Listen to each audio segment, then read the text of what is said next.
I am Ferdinand Marcos, and I am the President of the Republic of the Philippines. I stand today on behalf of 110 million Filipinos. Hi everyone! Hello universe! It's me again. Shoutout sa inyo mga kababayan. Siyempre, May 28, 2026. But anyway, mayroon tayong upload videos, updates. Ayan, naalala nyo ba ang ating dating mahal na Pangulong Marcos Sr.? Ayan. Alam nyo guys, maganda ito. Maganda. So I think he deserved naman na gawing holiday ang kanyang kaarawan. You know, mayroong isang panukalang batas, no? Dito, sinasabi po ng Billionaire News Channel. Ayan, shout out sa mga Marcos Loyalist supporters, Filipino and OFW. Hello, mga beswa. Kayo ba, papayag kayo mga bes? Yes or no lang. Pero ako, unahan ko na kayo. Yes, ako. Of course, siyempre. Bakit? Deserve niya po yun. Ang daming legacy na naiwan niya na hanggang ngayon pinapakinabangan. At kita naman ninyo yung kanyang pamumuno. Until now, naalala siya ng taong bayan. Except lang yung mga anti-Marcos. Because they are inggit. Sabi yun dito mga kababayan.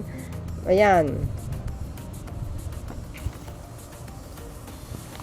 Ayan, very short lang to guys. Billionaire News Channel. The House of Representatives has approved on third and final reading a bill seeking to declare the birthday of the late dictator, ayan, Ferdinand Marcos Sr. A special non-working holiday in his home province of Ilocos Norte.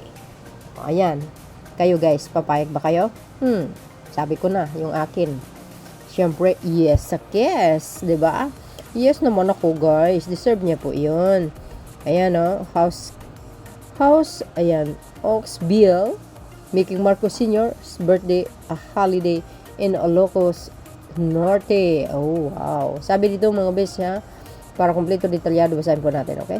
So yun mga kababayan, ano po ang kapalagayan nyo? Well, ako naman, siyempre, agree ako dyan. Ganyan talaga di ba? Talagang karapat-dapat din naman talaga na ibigay sa kanya. Dahil deserve niya naman po yun. Sa matagal niyang mamumuno sa bansang ito. Kahit nakikita ng iba na malaki ang pagbabago ng Pilipinas, patay mali din sila, no? Yun po ay mga anti-Marcos naman yun. So para sa akin, sang-ayon naman ako. Bakit hindi, 'di ba? Hindi naman porque Marcos loyalist ako or supporters, hindi ko susuportahan. Siyempre, suportahan ko yun. Okay lang sana kung tamad siyang pangulo. Hindi ko susuportahan kahit Marcos ako, 'di ba? Pero dahil sa maganda naman ang kanyang pamumuno before at maganda ang takbo ng ekonomiya ng bansa, bakit hindi natin ipagkaloob din sa kanya, 'di ba? Kumbaga ano na 'yan kumbaga konsuelo na lang para sa kanyang magaling na pamumuno, no? At maganda ang daloy ng ekonomiya ng bansa nung panahon na 'yan. Ay nako, kahit siguro magtanong kayo sa mga matatanda, the best pa rin talaga ang itong yung ama ni Pangulong Marcos Jr. Sa totoo lang, pinaka the best. Sana kung marami pang tulad niya, no? Well, mayroon naman talaga siyang tulad niya. Ayan, yung anak niya, siyempre, tsaka yung apo niya. O, di ba? Salinlahi na lang naman yan, di ba? For sure, makikita din naman natin kay Congressman Sandro yung galing ng pamumuno ng isang mambabatas. Ngayon, bata pa lang nakikita natin yung kanyang galing, di ba? Yung mga panukalang batas niya, ay wow, grabe, ang laki ng tulong yun sa mga mamayang Pilipino. Di ba mga kababayan, nakita nyo ba yun, yung isang video ko? Galing nga ako, sa totoo lang,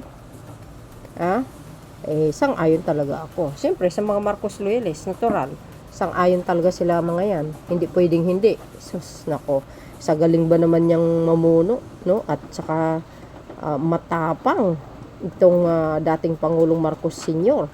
Sa totoo lang, wala yung mga past admin. Ako, wala yan sa kalingkingan niya. Oo, totoo yun. At saka pinaganda niya din ang Pilipinas noong panahon na yun. Grabe din guys ang suporta nito sa mga magsasaka kaya. Sa totoo lang. Oo, sobra. Dati, nag-aangkat tayo ng, kumbaga, nag-export tayo ng bigas sa panahon niya. Oo, sa totoo lang, sobra. Ang daming mga export ng mga produkto natin ng mga panahon na yun. At saka napakaganda ang daloy ng ekonomiya nung sa pamumuno niya. Ang dami talagang magagandang proyekto, lalo yung malalaking projects niya, mga kawanggawa, yung mga mga magagandang programa. Di ba, ang ganda, ang ganda yung kanyang pamumuno before. Yan. See? So, yun mga kababayan, ano po ang kapalagayan nyo? Today is May 2026. Ayan, 23 hours. Wow. Ayan. Go na, House of Representative. I-approve nyo na yan. Wala nang salita-salita. Go na.